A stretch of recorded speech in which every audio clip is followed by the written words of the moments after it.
Hi everyone, here we are, Kathy, Kirby, Bonnie, we're all together for the 119th Old Home Day kickoff celebration here in Londonderry, and we're all excited to be together tonight. Behind us, what's happening is the senior barbecue night, and lots of great volunteers are here cooking hamburgers, hot dogs, everyone's gathered together, and it's just a great night, so we're happy to be here. But you might notice we have 5 mugs out tonight, and we have a very special guest. We were trying to keep it quiet, but we didn't do that too well. So in a little bit, Herb, you want to tell them who's going to be here? Yeah, Governor Chris Sununu will be joining us shortly. So very exciting. It's been a year in the works. It's taken us a year. Finally coming. Come to fruition. It's been a while, but we got them here. Yeah, we got How many shows have we mentioned it on? Like if you're watching. It's very good. Yes, we're very excited. Good opportunity for us to ask them questions about Londonderry, about the state of our seniors. So Beautiful night, it's not raining. yes, Yeah, it's not it's raining. Hopefully the rain holds off the rest of the week too. But And we're pretty honored that that our governor would take the time to be with this small cable show like us. and I'm just realizing you're very patriotic on that side.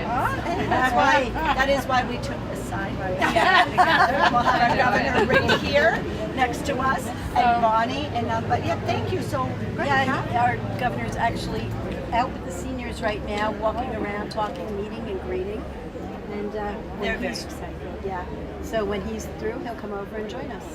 And they're very excited to have them over there. Oh yeah. I'm not sure we're gonna get him Hopefully they'll back. let them right? go Yeah, and come do the show. He might have to like yell his questions from over in the crowd. We might need a mic. You're right. Oh yeah, Mike. Boy, that's So that's a good we thing. might find him at a table eating a hamburger. You know. I don't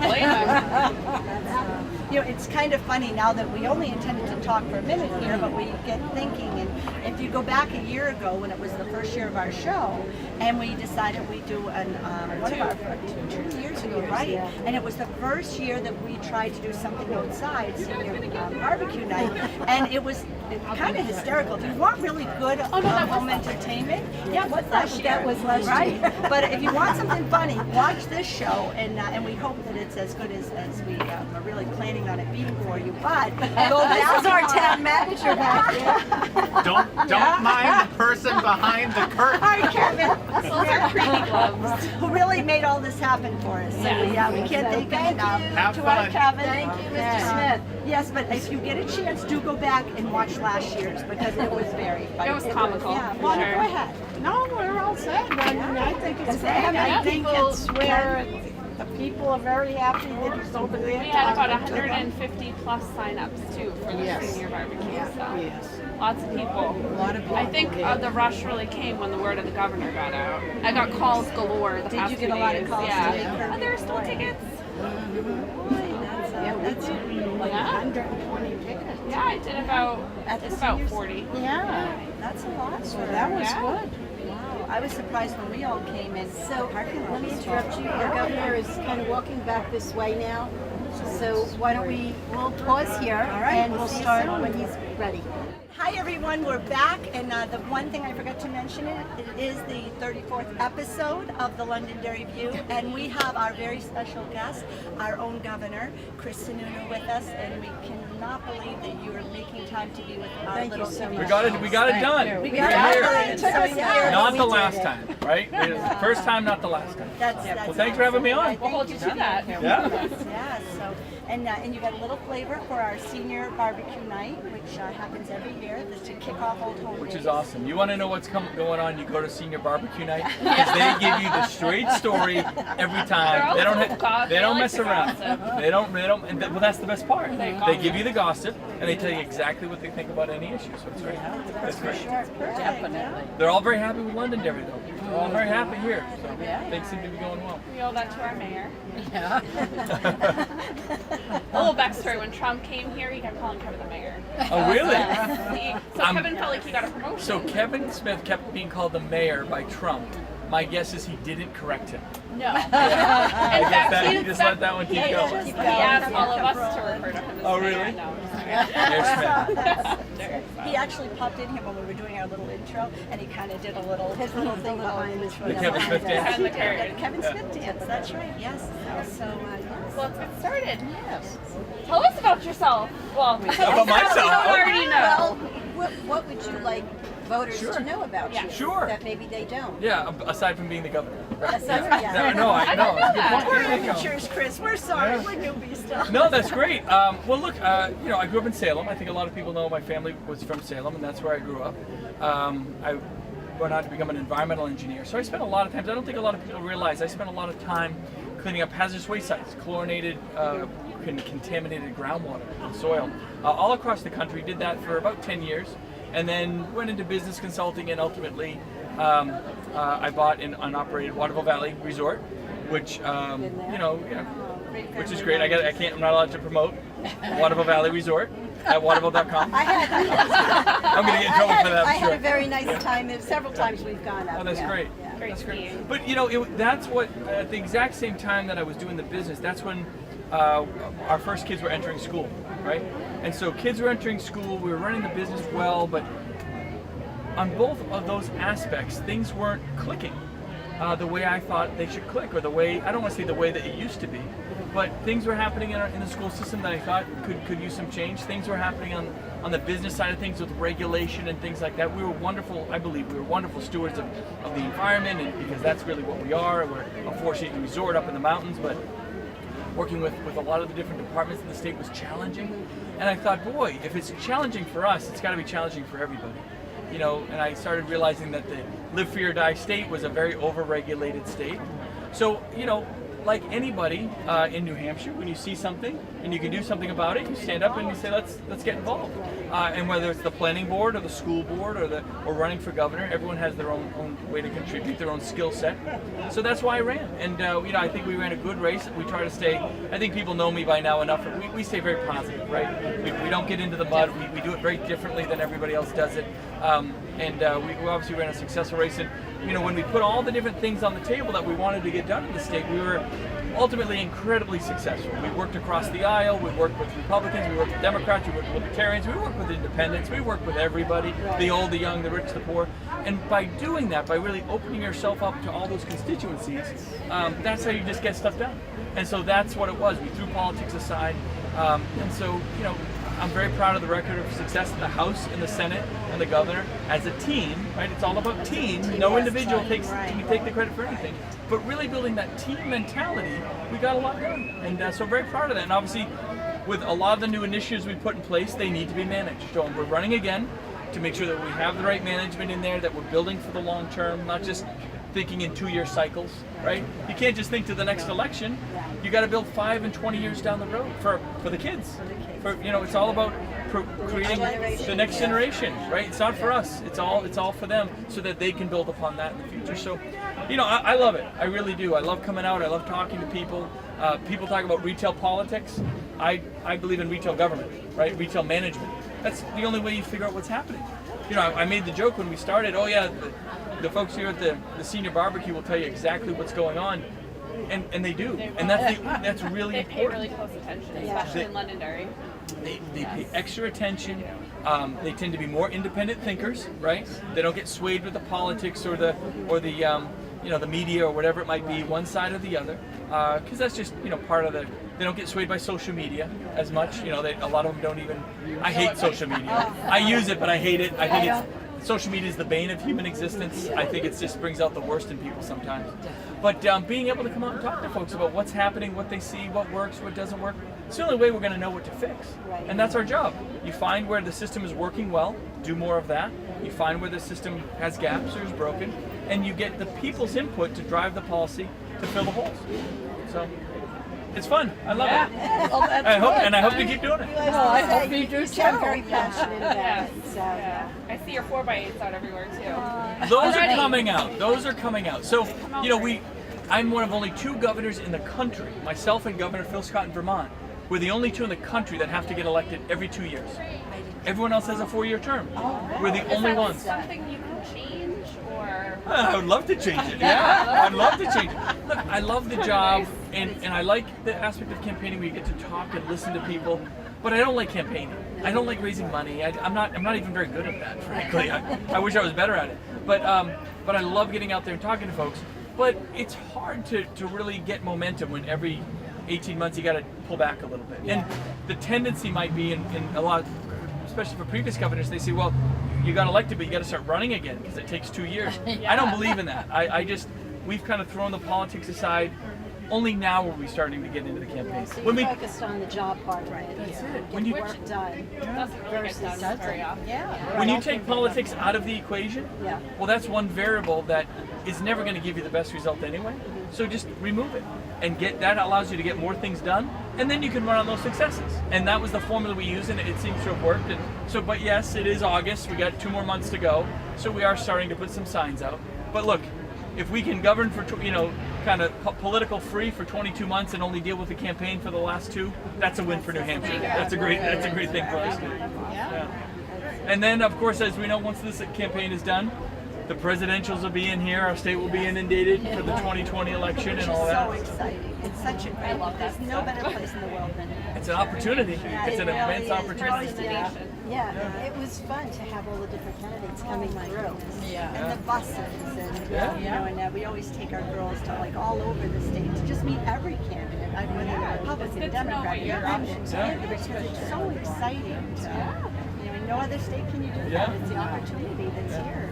I love it. I'm a big believer people should put one of those deli number ticker things outside their door, and it just says presidential candidates take a number, we'll be with you shortly, right? I should do that in my office. Right? That's just Take a number. Take a number, another presidential candidate. I promise we're excited you're here, but we'll get to you. But they literally line up out the door, right? And that's a huge opportunity. Sometimes I think we take it for granted.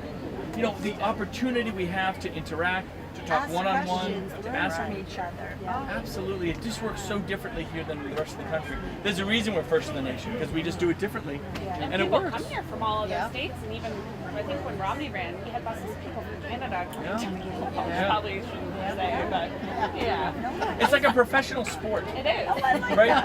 Every 4 years, it's like the World Cup. It happens every 4 years. We all have our favorite teams. It's kind of like playoffs, right? It gets whittled down a little bit, and then there's a big winner, and then every 4 years it comes back. So it's like our 5th professional sport. I just wrote a story and I really touched on that. I said, the politics, it's like a sport. Which team? Instead of like who's the best, who do we? No matter what they're political, Republican, but which team? Instead of It's going not for a the team, person. right? Yeah. For the person, it's not a team. Yeah. Or a sport. But my goodness. It's a great How does your analogy. family deal with the campaigning part of it? You've got children.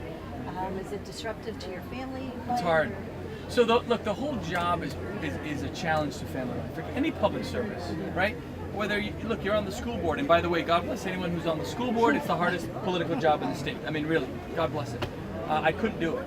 And a lot of people think I got started in politics because of my dad, but it was my mom on the school board. Oh yeah, my mom was on the school board back in the 70s and early 80s. She'd drag us to Kelly Library in Salem, and that's where the board meetings were. And I'd sit in the corner and color or do whatever with my brothers and sisters.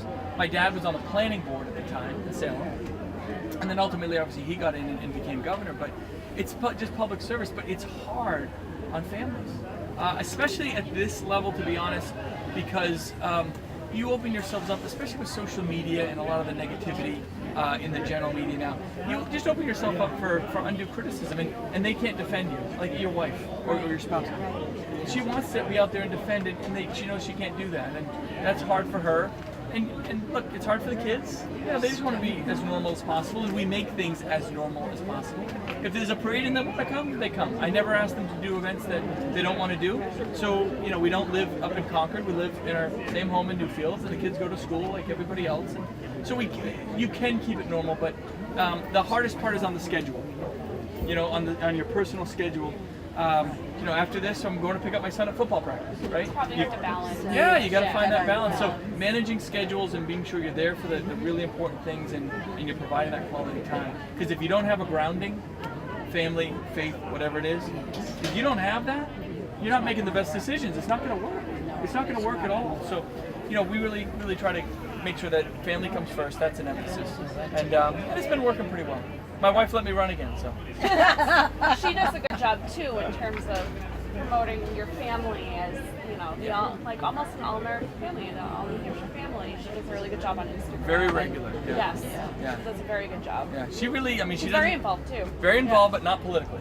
I mean, Which is nice. yeah, which is a nice thing. And she's my wife. I could talk. We could do a whole show. You should get my wife. Oh my God, you should get There my we wife. go. Wow, There we go. I'm gonna get in trouble for even. But my wife, you know, she was a special ed teacher. Her passion is Teacher, early childhood education and early childhood development, and that's why we've been really focused on a lot of those types of issues. Because again, if you get it right early on, it sets such a positive pathway for the long term. So you know, those formative years from birth to 8 years old, you gotta really make sure you're doing it right in terms of services and taking care of those kids so they get on that track, and then they're on a good track. But if you miss that opportunity, it's hard to get it back. So she's really been great in kind of educating me and allowing me to understand how a lot of these systems work. Because I tend to get very detailed. I get into the details, to be sure. So she's been a huge asset. And frankly, when you meet her, you're like, well, if someone that cool could be with that guy, he's got to be doing something right. So she's only an upsell. That's great. So we know who we're going to be contacting next. Yes. Yes. You are in big That'd be wonderful, though. So we did have a question from one of our seniors, wanted to know, do you speak with your dad about political issues, like, you know, to help you come to a decision on something? My dad is astoundingly good at not providing unsolicited advice. He's really created not a boundary, but he knows when I need help or I want his advice on something, I will ask. So he's always there every time I ask. But other than that, we usually talk about Red Sox versus Yankees or Patriots versus New York Giants or something. Yeah, we keep it very normal. I mean, people would be shocked at how normal we keep the conversation. Now, often, he's a really smart guy. I mean, my dad is incredibly smart, so that's an asset, you know, that I just ask sometimes, hey, what is your read on this? Not so much politically, but in terms of understanding how a process in the government might work, how an idea might form, how we might get something passed in the legislature but make sure it's getting implemented. He's an engineer like myself, so he's a great to bounce ideas off of about implementing the ideas. So something that comes up often, I remind people all the time, Congress is so different than something like a government. Congress is about approving funding and supporting policies. But it's up to the governors, Republican and Democrat alike, to really implement the systems to get better outcomes for individuals and for people. So we're kind of the engineers, we're the designers of those systems to get those outcomes and results. So that's why I bring in the engineering, and that's where my father's been really helpful to understand how something could be designed in a public-private setting. Just to get a better outcome, whether it's education or it's workforce issues or healthcare or whatever it might be. Right. Yeah, I know it. It really is. So what is your most important issue, like in your campaign? What's the one issue? So that the you're one, really the focused big, on? there's a lot, but I mean, the big issue is, and I think it's a little bit of a continuation, because I think we've made huge strides with the opioid crisis. We made huge strides. I mean, the mental health crisis when we took over in the state was, none of us had any idea how bad it was. And we've made huge strides there, not just with funding, but actually putting, again, systems together. And when you look at systems and getting an outcome, you have to say, well, if we don't get that outcome, what are we going to do to change it, right? How can we be flexible? For me, it's really still about ensuring that some of the things we put in place for the opioid crisis, for mental health, for early childhood development, are really followed through on. And we get the accountability. Is it working? Isn't it working? Not everything we try is going to work. You know, you gotta accept that. A lot of politicians don't want to. They say, well, we tried these 5 things and they're all wonderful. Well, no, they're not. You know, that's not practical. So it's okay to say we tried 5 things. 4 of them worked. This one didn't. This is why it didn't work. So we pulled back. We made a change. You know, we adjusted the system. So we made a huge announcement on the opioid crisis today. I mean, today we really set forward a new structure, a whole new structure and direction in terms of how we're going about attacking this issue. It's the biggest health crisis issue we have in our state. We'll have it for some time, but today we announced really a whole new way of doing it, and that's very exciting. Now, it's a whole new system, which means it's going to have to take some management to implement it over the next couple of years. We're going to make sure that everyone has access to care, not just the Southern Tier or Manchester or Nashua. Whether you live in Pittsburgh or Nashua or Keene or the Seacoast, everybody has help. It's a one-stop shop. It's not call that number for this and that number for this and that number for this. It's really consolidating all of these services for treatment, recovery, supports in your family. It's a huge opportunity for the state to do things differently. I say, I say all the time, if you want to make a change, don't just push harder in the same direction. You have to be willing to push in a different direction, right? You have to be willing to have the courage sometimes, because you can try something new and veer off. A lot of people just want to try the same things and say, well, we put more money to it, so we get a thumbs up. That's not good enough. It's not good enough.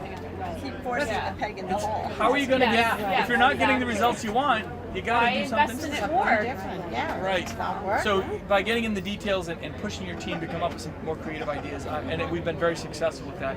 I just think, look, the sky's the limit on a lot of these issues. Yeah. How about some of your political background? How did you get to be governor? How did you want to That's be a good governor? question. How did you want to be in politics? In Yeah. politics, period. So, yeah, yeah, so no, you said your mom. I think I can't speak for all elected officials. I went through that phase where I said, well, I never imagined my father was governor. I said, well, that's not for me. I'd like to be an engineer, or I won't even go through the list of things I wanted to be. I wanted to be a lot of things.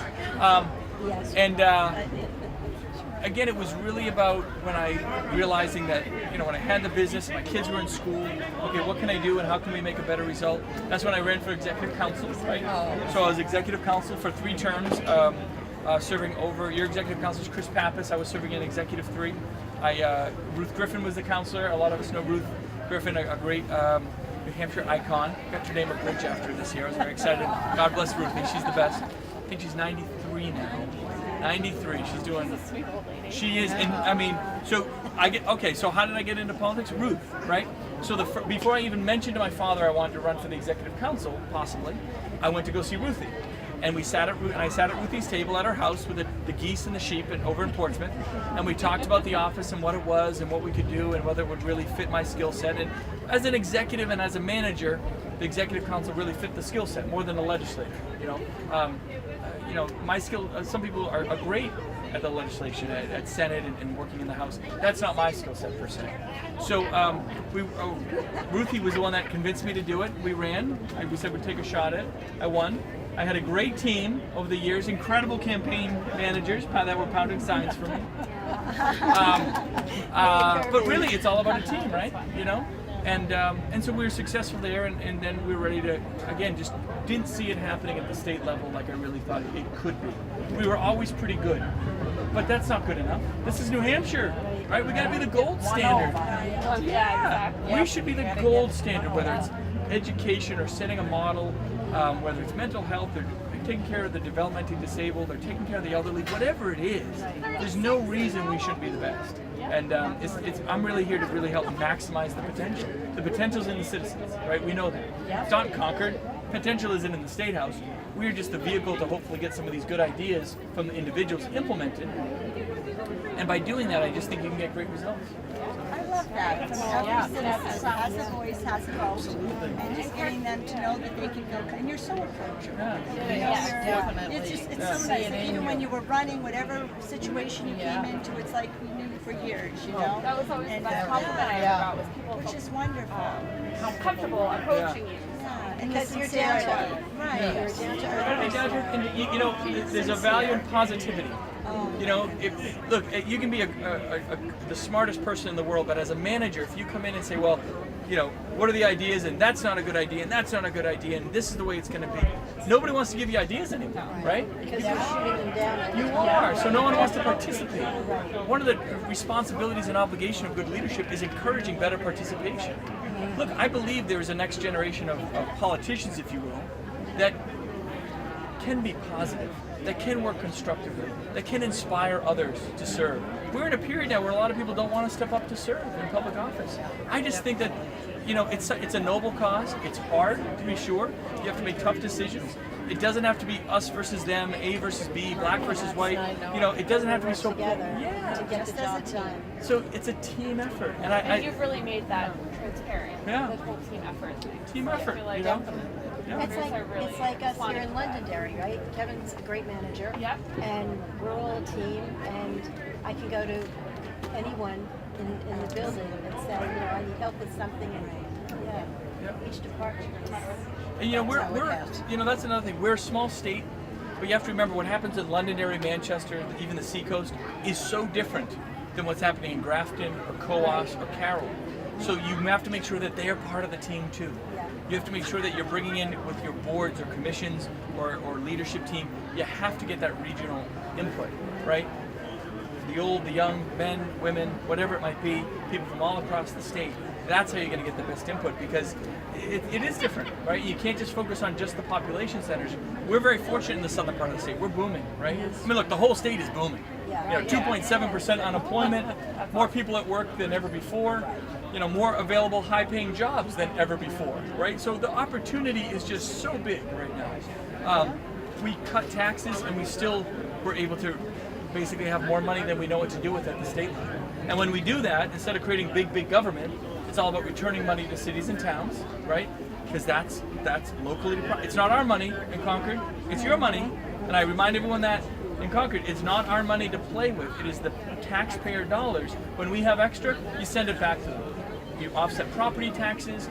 Maybe you have folks on a fixed income, you have to provide a little more financial flexibility. There were several questions that kind of attack those issues. Yeah, we do have high property taxes. We should have the lowest tax burden in the country, pretty much, other than Alaska, but they get all their oil money, so that's a little different.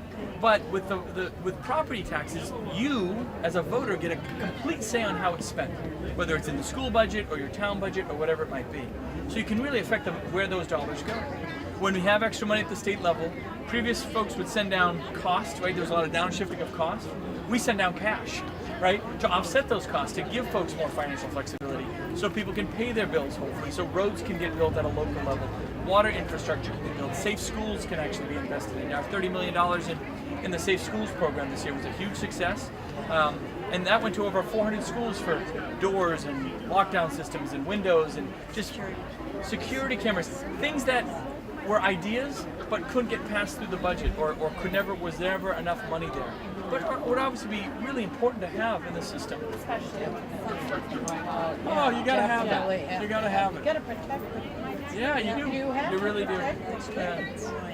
So we've been very, I think, fortunate in that with the House and the Senate have worked with us to make sure that that's how we're spending the money. When you have extra money, you send it back to property taxpayers. And if we keep growing the economy, keep being successful, we'll keep making more money and we'll keep sending more back. I mean, really, hopefully we're setting a precedent. Yeah. This is how to do it. Hopefully our seniors will understand that when our TV show airs. Yeah. I know a lot have asked about getting tax abatements over 55s. Sure. You know. Absolutely. I mean, again, that all happens at really the local level.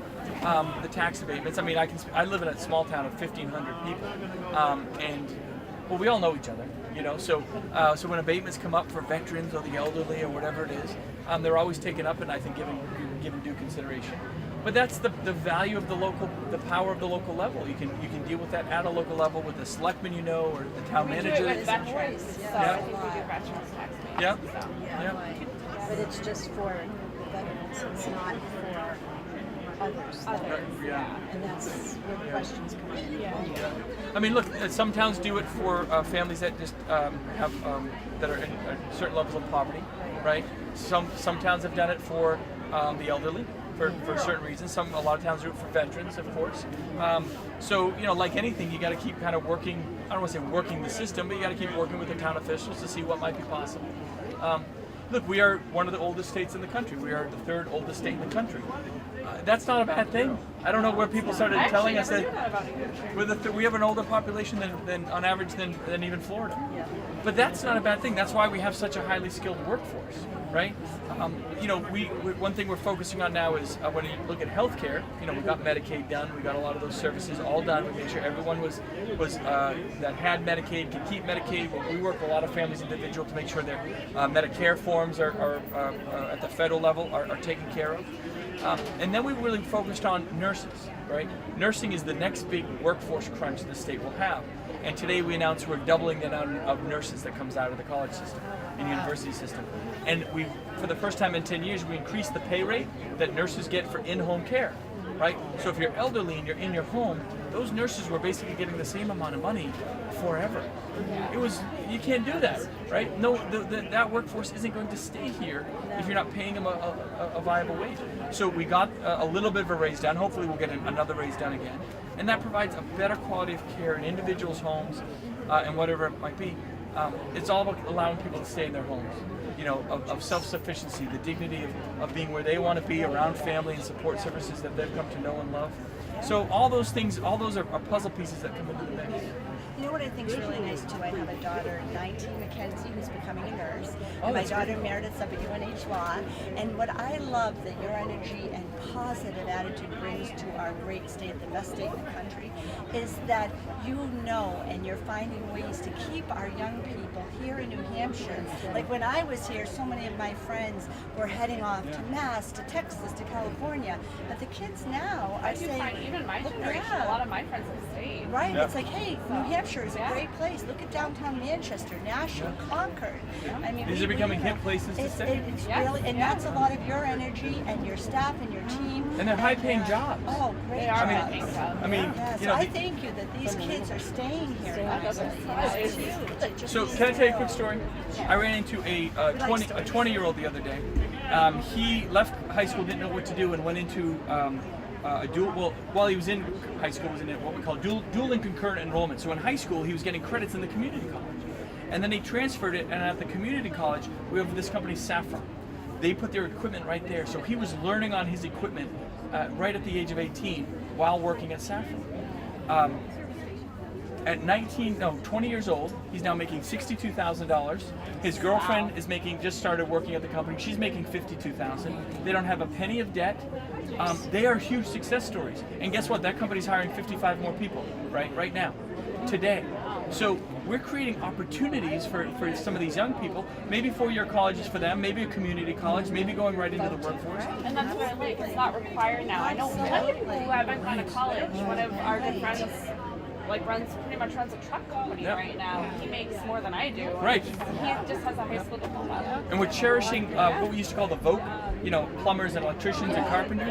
Oh, We're finally there's cherishing the teamwork. trades. We're really blowing up those trade schools. We're doing them right. We're really pushing kids to take advantage because, like you said, I know my plumber makes twice as much money as I do. Yeah. He's always on vacation. He owns his own company. It's great. I wish my I wish my kids had that opportunity, and I have a 13-year-old, and he's thinking about either automotive or plumbing right now, and he's asking the right questions, and I can't wait to get him into these programs because that's opportunity.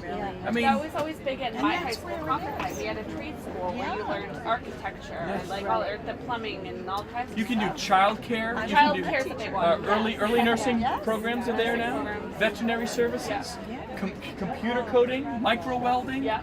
You know, it's amazing, and they're not jobs; they are careers. And these kids are starting their career at 18, 19 years old with no debt, making money, on the pathway to really being self-sufficient and driving their own futures. It's exciting. Yeah, it's coming out of, having to go through college and come out with debt.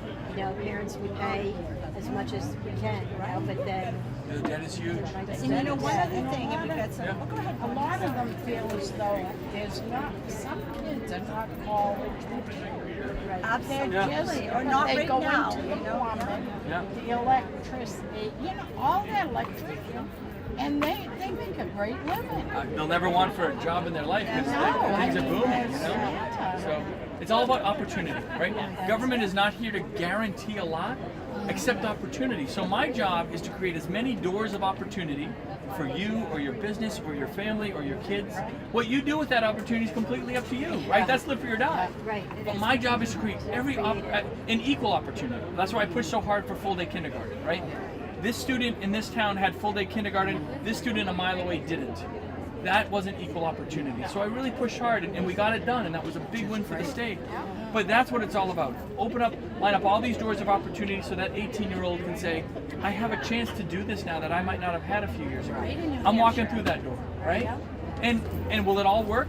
I think a lot of it's working, to be sure. If something doesn't work, call me, call myself, right? Just let us know what isn't working. We will get right on You want to it. give that cell phone number out? And your staff is We should phenomenal. wrap it up soon. Pretty because close, your yeah. staff is getting like on the bus. Before I start, I was literally about to put my cell phone. Put it this way: if you don't have my cell number, somebody you know probably does. That's so good. I love that. Thank you so much. Yes, we Thank appreciate you guys. coming on the show. Did I make it? Yeah,